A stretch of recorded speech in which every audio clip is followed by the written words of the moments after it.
But even look at that Grizzlies squad. I mean, they played great basketball last season without Ja when he was dealing with injury. This year, Ja missed some games, and they kind of rallied behind it to the point where Ja felt comfortable enough asking Coach Taylor Jenkins to let him come off the bench just to not destroy chemistry.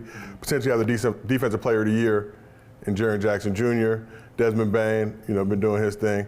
You got Dylan Brooks, who's ready to be at that Draymond Troll level, who probably has a little bit more offensively, but playoff Draymond's a little different, so I can't really give him that nod yet. Yeah, that's what I said. Because Draymond could drop 32 in a Game 7 of the NBA Finals if he feels so inclined.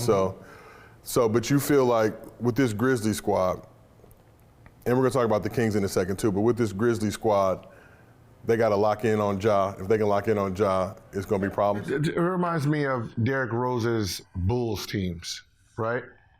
When Derrick Rose was out, those teams never really dropped because it was a solid team. They're solid, right? Solid doesn't win championships when you're playing against stars.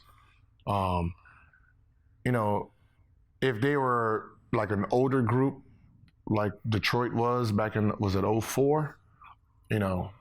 Which none of them were stars.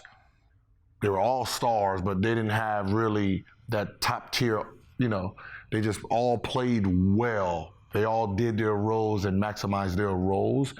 I don't see that with any of the teams that's, so if Lakers had to match up with them, it's hard to put your money on, Sacramento,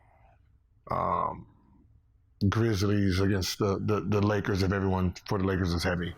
So let's talk about the Kings a little bit. Not even a Kings-Laker matchup, but just the Kings in general. Having a great season, about to clinch a playoff spot. Mike Brown getting a lot of consideration for Coach of the Year. But it seems like because of that 16-season playoff drought, people really aren't fucking with the Kings like that. Like they think that they're easy out. But do you think there's a world where they could surprise some people and make a run in the playoffs? It's all who you match up with in the playoffs. I'm pretty sure in hindsight they would think we want to play the Lakers. No, you don't. You don't want to play against LeBron getting every call. You don't want to play against Anthony Davis getting every call. Like that's not who you want to play with as a first time making the playoffs. You think Fox is gonna get calls? Sabonis, you think you're gonna get calls against them too?